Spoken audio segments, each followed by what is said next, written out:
नुजाफैनो हानाय गुबुन गुबुन सार्केलनिफ्राय फैनाय डेलिगेट्स एबा थान्दै नोंथांमोन आरो जों बयनिबो मान होनो गोनां NLCनि मडारेटर आरो जोंनि बङाइगाव डायसिसनि मानगोनां बिशप राइट रेभारेन्ड बिसिलास बसुमतारी जोंनि बङाइगाव डायसिसनि मानगोनां डिपुटि बिशप रेभारेन्ड हेमन्त नार्जारी जोंनि बङाइगाव डायसिसनि मानगोनां डायसिस प्रेसिडेन्ट सेक्रेटारि जों लोगोसे डायसिसनि बिबानगिरि नोंथांमोन नुजाफैनो हानाय जोंनि बङाइगाव डायसिसनि सिङाव थानाय जोंनि मानगोनां पास्टर्स नोंथांमोन रेभारेन्डफोर आथिखालाव जोंनि गिर्जाफ्राव चार्च पास्टर होननाबो बाहायो गाव जोंनि आफ्रामफोरखौ जोङो लासैनो फालौबो होनो सोरबाया खिन्थु जोंनि NLC टार्म होननानै आखिनो आफ्रामा जोंनि NLC टार्म नुजाफैनो हानाय जोंनि सार्केलनि प्रेसिडेन्ट सेक्रेटारिफोरजों लोगोसे बाहागो लाफैनो हानाय ख्रिस्ट' सिबियारि नोंथांमोन अरुणाचल से आए हुए हमारे रेवरेंड पास्टर चर्च की प्रेसिडेंट और जितने भी भाई और बहन यहाँ मौजूद है मैं आप लोगों को भी वेलकम करता हूँ बयखौबो आं गिबियावनो आंनि गोसो गोरबोनिफ्राय खुलुमनाय सिबिनाय आं बावहरदों गौरां मिशन गिर्जानि जानानै गुवाहाटी लुथेरान फेल'शिपनि जानानै पारमिशन गैयाबाबो गौरां सार्केलनिबो जानानै नोंथांमोन साफ्रोमनोबो आंनि गाहाम हामलायनायखौ आं बे समाव बावहरदों दिनै फैयामोनबा आंबो हयथ' आफसुस मोनगौमोन मोनसे सिलभार जुबुलि जागोन खिन्थु दाख्लै प्रिन्टेड प्रग्रामाव आंखौनो चिफ गेस्ट बानायनानै हरदों गाबोन थांनांगौ बायदिनो जादों ओंखायनो दसेब्लाबो लोगो लाहैनो होननानै आं गुवाहाटीनिफ्राय फैदों आरो गुवाहाटीयाव थांफिनगोन मिजिंथिदों बे कनफारेन्सनि गेजेरजों जोङो इसोरनि गाहाम रावफोरखौ जों सोलोंनो हागोन जोंनि मण्डली जोंनि सार्केल जोंनि डायसिसखौ जोङो लुखांनो थाखाय जोङो थुलुंगा मोनगोन बेखौ जों मिजिंथिदों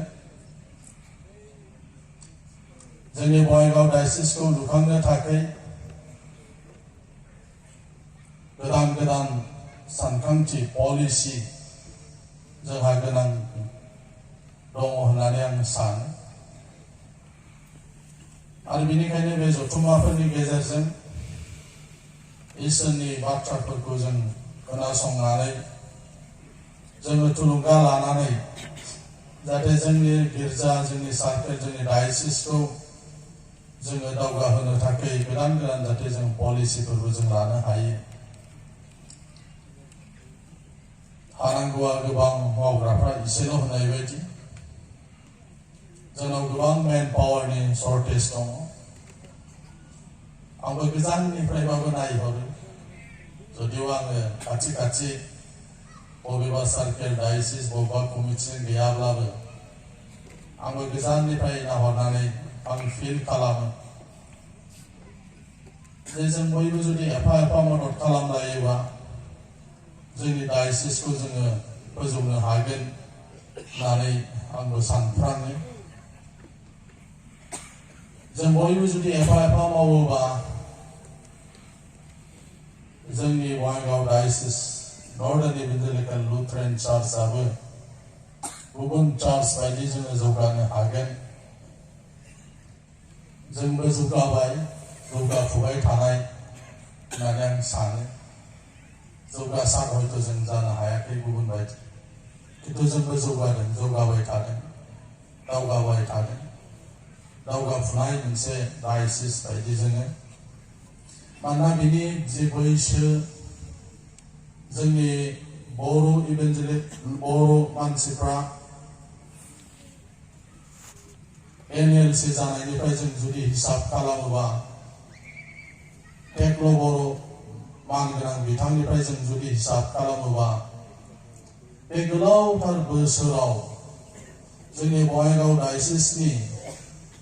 जोंनि गिर्जानि सोद्रोमा मेम्बार्सफ्रा दाहालागै बेसेबां जानांगौमोन